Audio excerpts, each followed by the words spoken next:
Hello, and welcome back to Teacher Jeff 40K.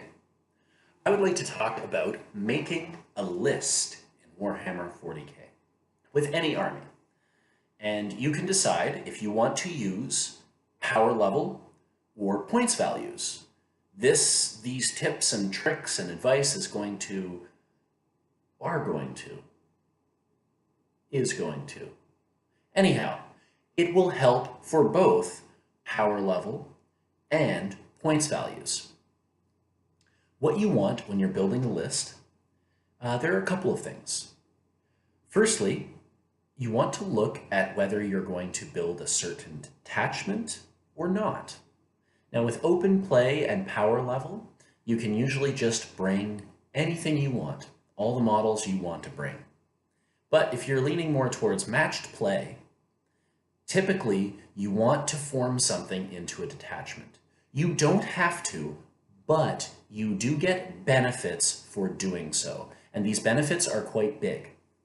So the benefits of building a detachment, and I'll give you an example of a detachment in just a moment. The benefits of building a detachment give what? My grammar is all off today. I just did like 4 lessons. Anyhow, you get benefits from building a detachment, and those benefits are called, that's a better way to do it. Those benefits are called command points. Command points are new in 8th edition of 40K. So those command points allow you to do a few things. There are some general command points that everybody, or command point abilities called stratagems. Those are usable by every army.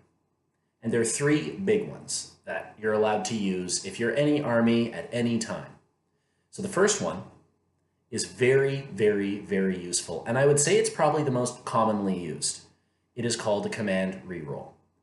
And what this lets you do for one of your command points, you can reroll any dice of any type. That's pretty cool. So if you want to hit something and you miss, you can try and reroll it. If you want to make an armor save and you failed it, you can try and re-roll it. And a couple of addendums to that, although this is getting a little complex, a couple of re-rolls I think have been removed because of chapter approved, like stealing the initiative and things like that. Anyhow, the fact is that that command re-roll for any one dice, for one command point, is very useful. It's good to have that. So something crucial in game. It's usually good to have one reroll of the dice. The second one you get access to is to interrupt the enemy army during the fight phase. So in 40K, in this edition, 8th edition, whoever charges into close combat attacks first. This always happens, unless there are some other rules that change this, but that's rare. He who charges fights first. But this stratagem, which now costs 2 command points. It's a little more expensive. It allows you to interrupt the enemy player and fight first.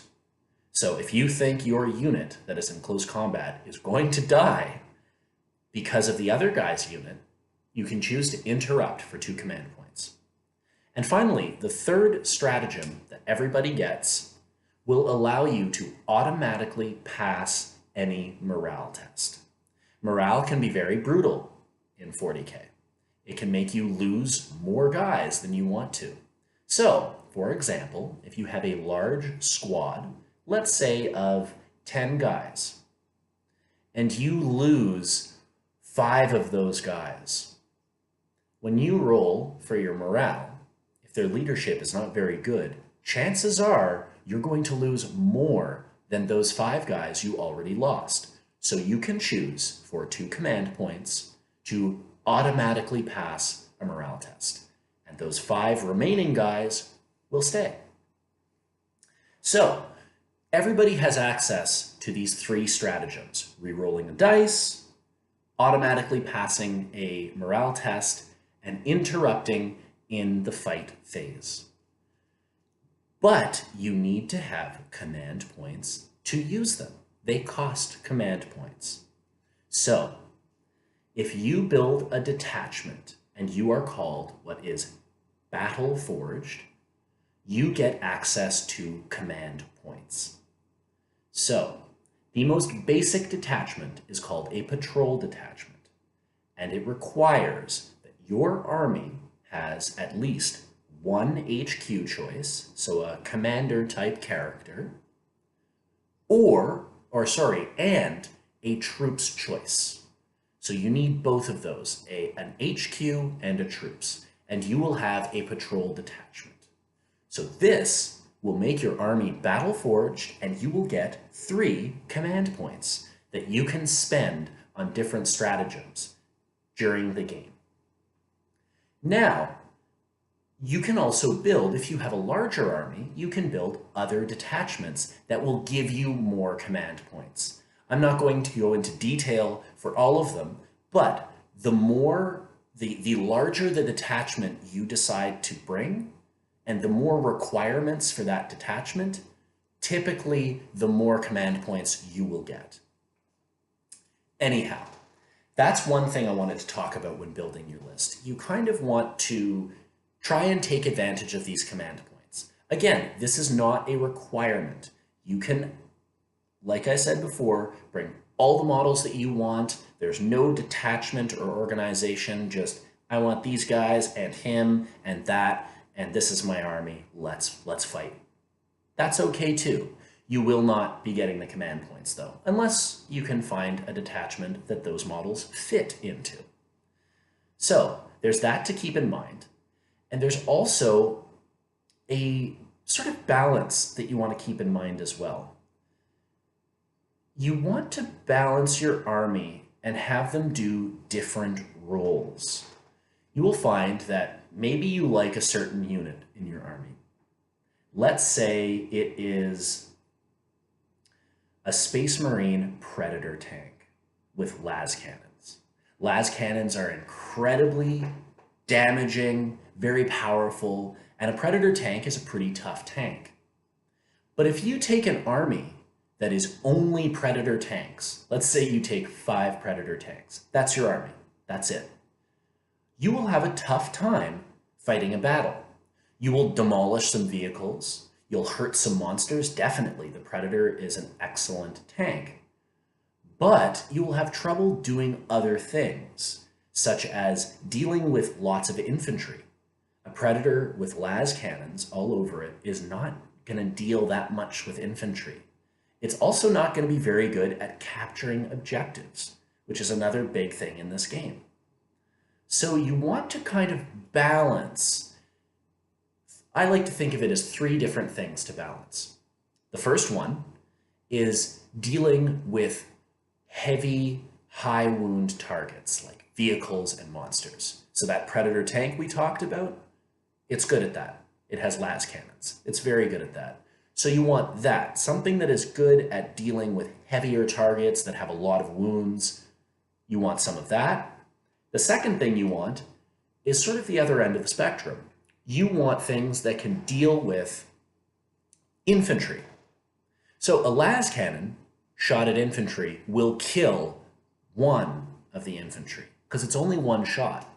So you want to look for things that do maybe lower strength, but more shots, more volume of fire. Flamethrowers are a good example.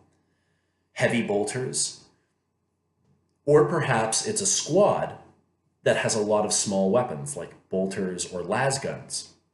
Now, they're not as strong as the las cannon. The AP is not as good, but you get a lot more shots. So it's far more effective at dealing with infantry and massed units than it is at dealing with tanks. So you balance those two together, anti-tank, anti-infantry.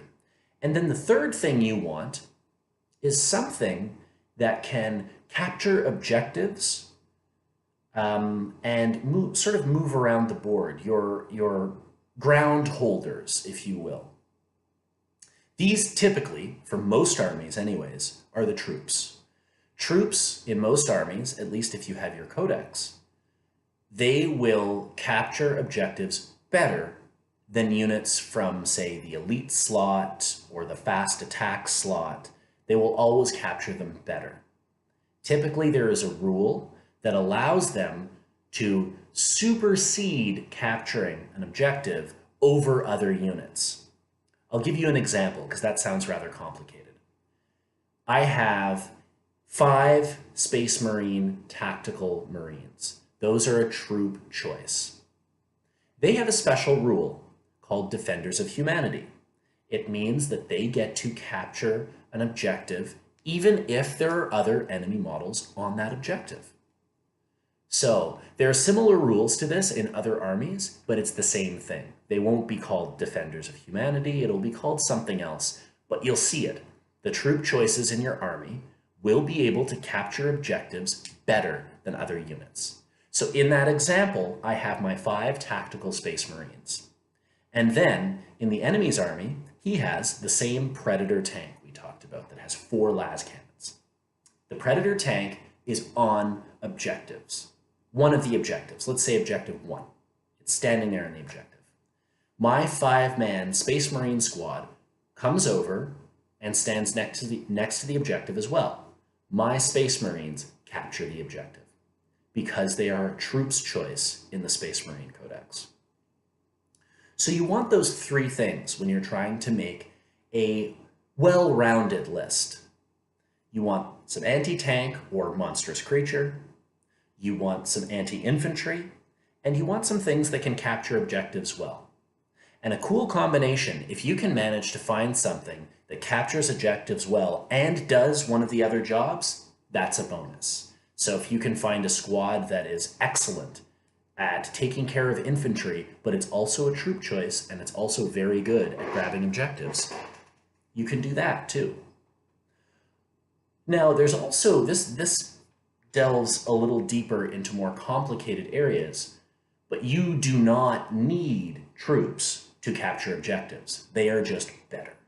So that same example of the Predator tank, if it is alone on that objective, it will capture that objective. Now they changed some wording since Chapter Approved came out. Flying models, so not models with the fly keyword, this is where it gets confusing, but models like planes and ships that are flying, they cannot capture objectives. It's not allowed. It's something, I think it's called boots on the ground. So there has to be something on the objective. They can't just be sort of hovering in the air over it or anything like that. So you have to have models on the objective.